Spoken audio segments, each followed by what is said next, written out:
परिचय।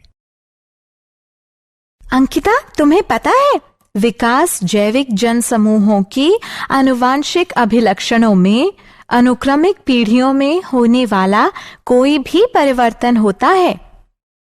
हाँ, तथा विविधता सजीवों में सामान्य अभिलक्षणों से अलग विकसित होने वाली संरचनात्मक, कार्यात्मक या व्यवहारात्मक परिवर्तन होती है। आओ अपने इस अध्याय में हम आनुवंशिकता तथा विकास के बारे में विस्तार से चर्चा करें।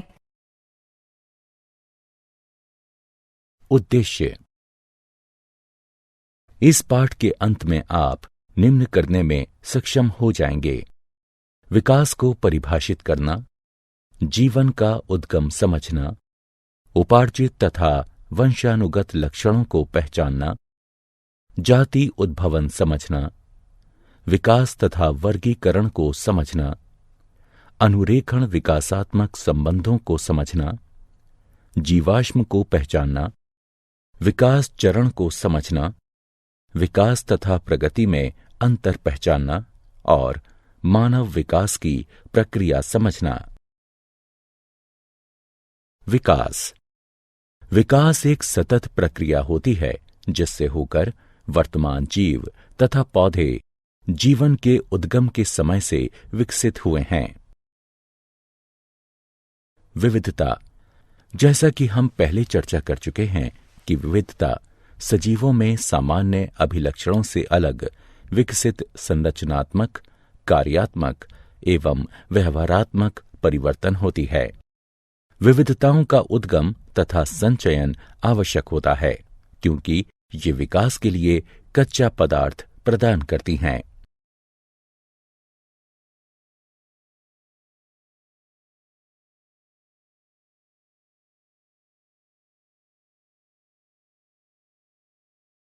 विविधताओं के प्रकार। विविधता आनुवंशिक या गैर आनुवंशिक हो सकती है।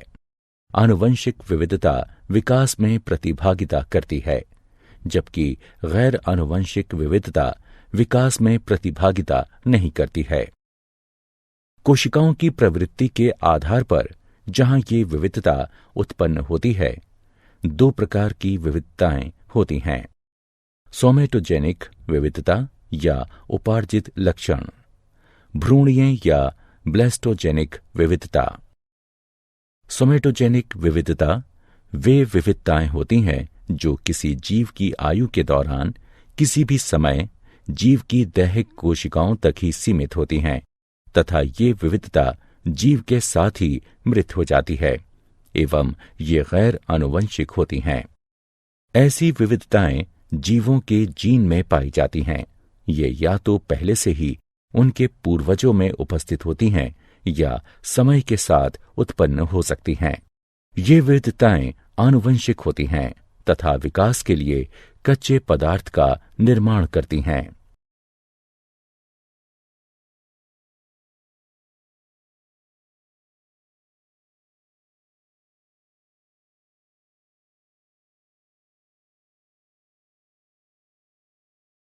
विविधता के स्रोत। विविधता निम्न कारणों से होती है: उत्परिवर्तन, आनुवंशिक विचलन। उत्परिवर्तन एकाएक, वृहद तथा आनुवंशिक पदार्थ में होने वाला परिवर्तन है। ये परिवर्तन कुछ प्राकृतिक कारकों या मानवीय गतिविधियों द्वारा हो सकते हैं। आनुवंशिक विचलन अवसरगत अस्थिरताओं द्वारा जीन आवृत्ति में होने वाला यादृच्छिक परिवर्तन है। यह समष्टि के आकार के विपरीत अनुपात में होता है एवं इस प्रकार यह छोटी समष्टि में अधिक ग्राह्य है, जिनमें अंतःजनन की अधिक संभावना होती है तथा यह हानिकारक जीनों की होमोजाइगोसिटी की आवृत्ति में वृद्धि करती है। यह बिना किसी अनुकूलन के विविधता प्रदान करती है।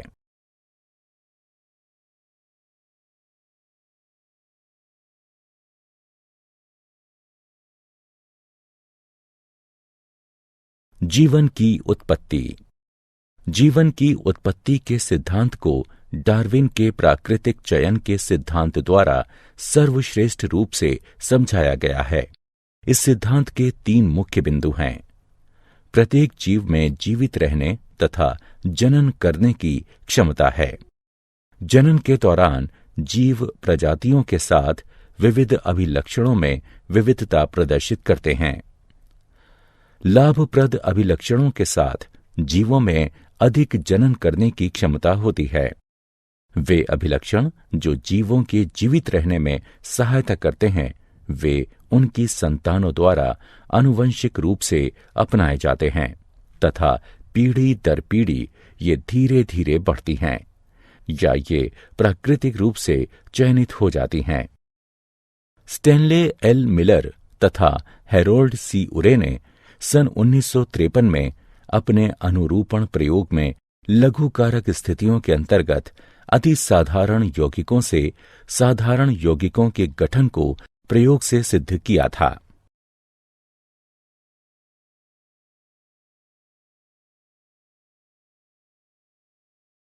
उपार्जित तथा वंशानुगत लक्षण। आनुवंशिक अभिलक्षण वे होते हैं जो जनन कोशिकाओं में डीएनए द्वारा नियंत्रित होते हैं तथा एक पीढ़ी से दूसरी पीढ़ी में स्थानांतरित होते हैं। इन अभिलक्षणों में किसी भी परिवर्तन का परिणाम विविधता होती है। उपार्जित अभिलक्षण वे होते हैं जो किसी जीव द्वारा उसके जीवन में उपार्जित किए जाते हैं तथा ये डीएनए में कोई भी परिवर्तन नहीं लाते हैं तथा इस प्रकार अगली पीढ़ी में किसी भी प्रकार से स्थानांतरित नहीं होते हैं। जाति उद्भव। जीव उद्भव नई प्रजातियों के बनने की प्रक्रिया है। जब भौगोलिक रूप से एकाकी सदस्यों के मध्य विविधता उत्पन्न हो जाती है, जिनके कारण से जनन वियोजन होता है, जहां कुछ प्रजातियां एक दूसरे के साथ जनन नहीं करती हैं।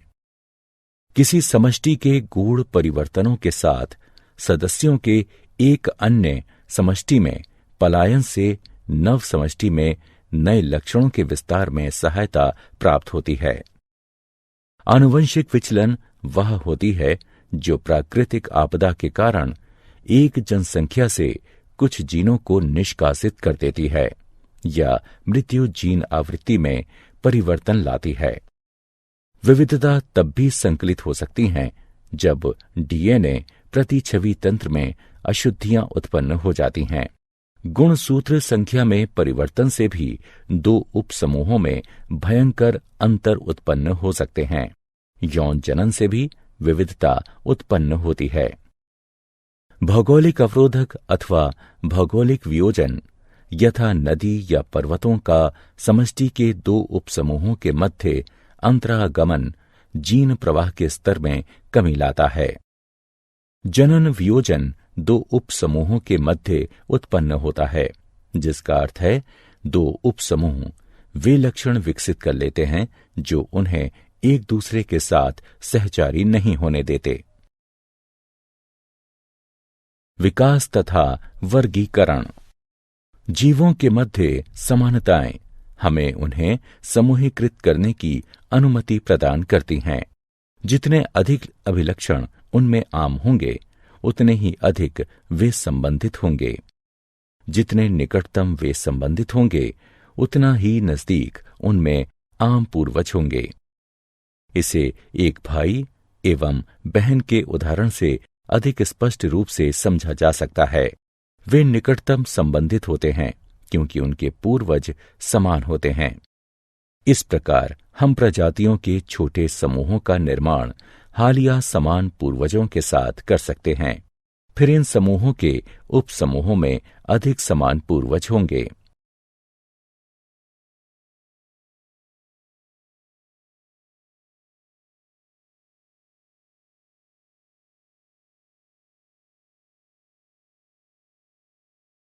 विकासात्मक संबंधों का अनुरेखण। विविध जैविक अध्ययन हमें बतलाते हैं कि अपने उद्भव के बाद से ही जीव अपने नए रूपों में विकसित होने के लिए अपनी संरचनाओं में विविध परिवर्तनों से होकर गुजर रहे हैं। विभिन्न प्रकार के जीवों में कुछ समान प्रकार की विशिष्टताएं विकास के पक्ष में प्रमाण प्रस्तुत करती हैं, क्योंकि उन्हें एक समान पूर्वज से विकसित हुआ माना जा सकता है। कुछ महत्वपूर्ण स्रोत जो जैव विकास के लिए प्रमाण प्रस्तुत करते हैं वे हैं समजात अंग, समरूप अंग। समजात अंग वे अंग होते हैं जिनकी मूल संरचना समान होती है लेकिन कार्य भिन्न होते हैं। उदाहरण, एक मेढक, पक्षी तथा पुरुष का अग्रबाहु। यह हड्डी की एक ही मूल संकल्पना पर निर्मित होते हैं, किंतु इनके कार्य भिन्न होते हैं, यथा कूदना, उड़ना तथा पकड़ना। समरूप अंग वे अंग होते हैं जिनकी मूल संरचना तो भिन्न होती है, किंतु उनके कार्य समान होते हैं। उदाहरण, कीटों तथा पक्षियों के पंखों की संरचना भिन्न होती है, किंतु वे उड़ने का ही कार्य करते हैं। जीवाश्म। अतीत में रहने वाले मृत पशुओं या पौधों के अवशेषों को जीवाश्म के रूप में जाना जाता है। एमोनाइट यानी अक्षय रुख, नाइटिया यानी मछली तथा राजासुर यानी डायनासोर जीवाश्मों के कुछ उदाहरण हैं। यदि हम मिट्टी को खोदते हैं तथा जीवाश्म को खोजना आरंभ करते हैं तो हम पाते हैं कि सतह के निकट उन जीवाश्मों की तुलना में नए जीवाश्म मिलते हैं जो हमें गहरी सतह में जाकर प्राप्त होते हैं। चलिए हम अब 100 मिलियन पूर्व से आरंभ करते हैं। कुछ अकशेरुक सागर तट पर मारे गए तथा रेत में दफन हो गए और रेत एकत्र होती गई तथा दाब के चलते रेतीले पत्थर बनते गए। लाखों वर्ष उपरांत एक क्षेत्र में रहने वाले डायनासोर मर गए तथा उनके शरीर मिट्टी में दब गए। यह मिट्टी चट्टानों में परिवर्तित हो गई। चट्टानों में पहले से ही अकशेरुकियों के जीवाश्म थे। इसके और कई लाखों वर्ष उपरांत अश्व जैसे जीवों के शरीर उस क्षेत्र में चट्टानों में दबकर पहले से बनी इन चट्टानों पर जीवाश्म बन गए। कई वर्ष उपरांत क्षरण अथवा जल प्रवाह के द्वारा कुछ चट्टानें हटीं तथा अश्वनुमा जीवाश्मों का पता चला।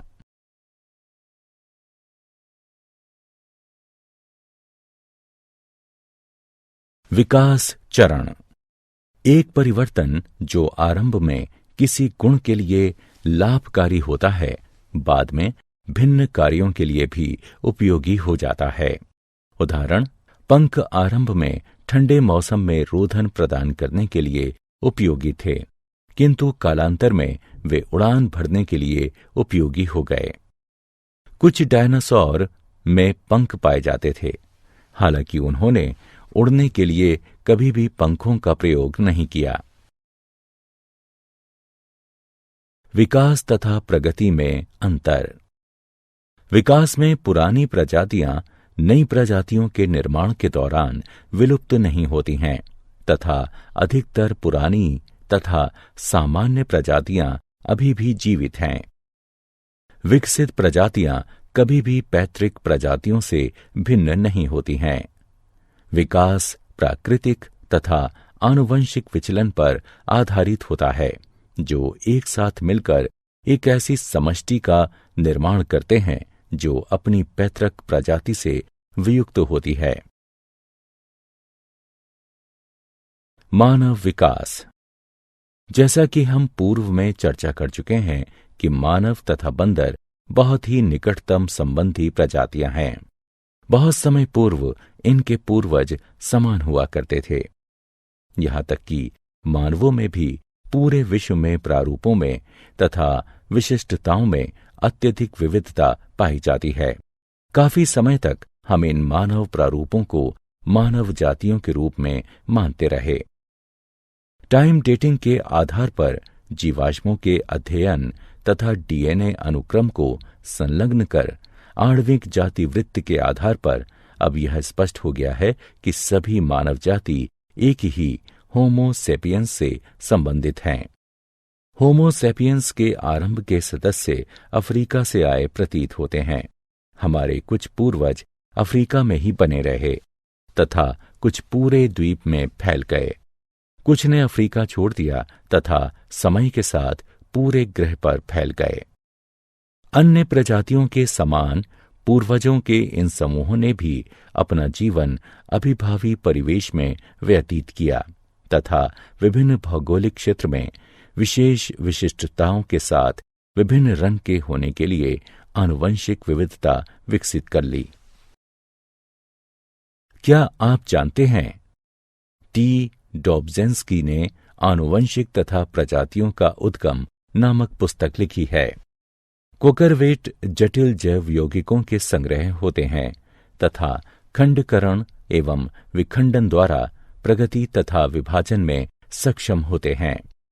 आरंभिक कोशिकाएं प्रवृत्ति में अवायवीय, प्रोकैरियोटिक तथा कीमो पर पोषित थीं।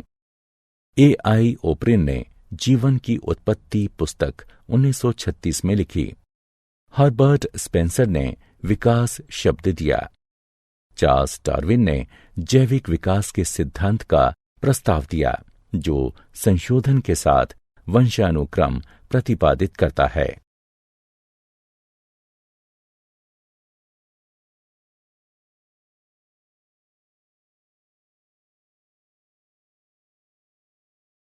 लिनार्डो दा विंसी को भूविज्ञान का जनक के रूप में भी जाना जाता है।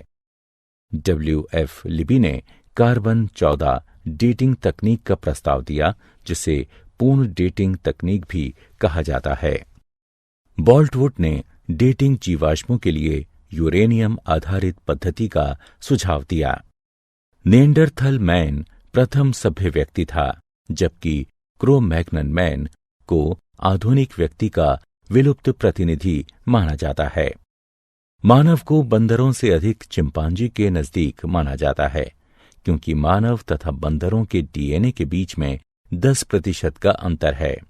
वहीं मानव तथा चिंपांजी के डीएनए में 2.5% का अंतर है।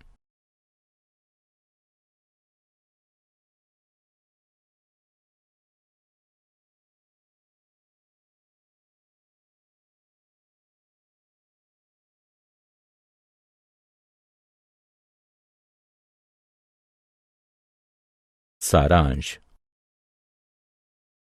आइए हमने जो कुछ सीखा है उसे संक्षेप में दोहराएं। विविधताओं के मुख्य स्रोत हैं उत्परिवर्तन, जीनों का पुनर्संयोजन, आनुवंशिक विचलन आदि।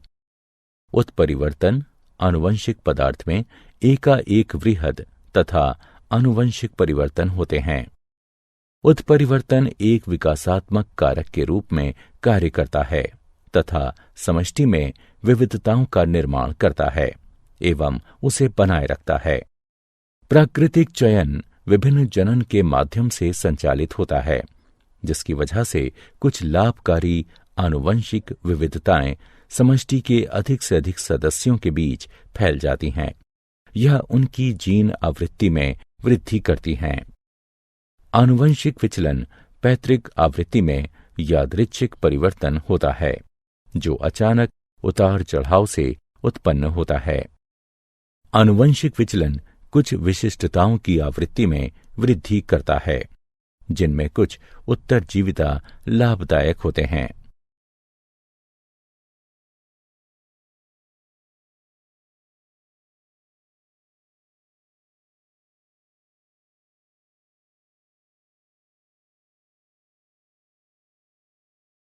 चार्ल्स डार्विन ने जैविक विकास के लिए प्राकृतिक चयन के सिद्धांत का प्रतिपादन किया। उन्होंने प्रतिपादित किया कि केवल उपयोगी निरंतर विविधता ही विकास में सहायता करते हैं तथा प्राकृतिक चयन एक मिश्रित समष्टि से सर्वश्रेष्ठ अनुकूलित प्राणियों का चयन करता है। जीवन के उद्गम का सबसे स्वीकृत सिद्धांत है कीमोसिंथेटिक सिद्धांत। इसका प्रतिपादन ओपेरिन तथा हेल्डेन द्वारा किया गया था। यह बताता है कि जल में प्राचीन जीवन की उत्पत्ति 4.2 बिलियन वर्ष पूर्व आदि काल में रासायनिक विकास द्वारा पृथ्वी के पर्यावरण में कमी के साथ हुई। इसे प्रयोग द्वारा मिलर तथा उरे द्वारा समर्थन प्राप्त हुआ। जाति उद्भवन में निवर्तमान प्रजातियों से नई प्रजातियों के उद्गम सम्मिलित हैं। जाति उद्भवन उत्तरोत्तर या तात्क्षणिक हो सकता है। उत्तरोत्तर जाति उद्भवन विस्थानिक अथवा पृथक प्राणी समूह हो सकता है, जबकि तात्क्षणिक जाति उद्भव उत्परिवर्तन के द्वारा होता है।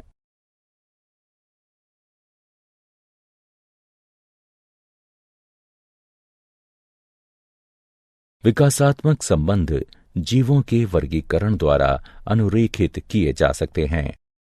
समजात अंग वे अंग होते हैं जिनकी मूल संरचना समान होती है, लेकिन कार्य भिन्न होते हैं, जबकि समरूप अंग वे अंग होते हैं जिनकी मूल संरचना तो भिन्न होती है, किंतु उनके कार्य समान होते हैं। जीवाश्म वे अवशेष अथवा विलुप्त जीवों के कड़े अंगों की छवियां होती हैं जो तलछटी चट्टानों में संरक्षित की जाती हैं। ये विकास के लिखित दस्तावेज हैं। विकासात्मक संबंध कुछ अंतःकालीन चरणों द्वारा निर्धारित किए जाते हैं। उदाहरण, पंख वाले डायनासोर यह विचार प्रदान करते हैं कि पक्षी भी विशालकाय सरीसृप हुआ करते थे। एक समान पूर्वज कई असमान परिलक्षित संरचनाओं का विकास कर सकता है। उदाहरण, पत्ता गोभी, फूल गोभी, कोहला अरबी, काले, ब्रोकली आदि जंगली पत्ता गोभी के पौधे से। विकासात्मक संबंधों का निर्धारण आणविक वंशागति के आधार पर भी हो सकता है, विशेष तौर पर रक्त प्रोटीन तथा परिवर्तित डीएनए मात्रा। मानव विकास अफ्रीका से होना आरंभ हुआ तथा इसमें असंख्य मानव प्रकार सम्मिलित हैं, जैसे अफ्रीकी बंदर मानव, जावा बंदर मानव, पैकिंग मानव, क्रो मैग्नन मानव तथा आधुनिक मानव।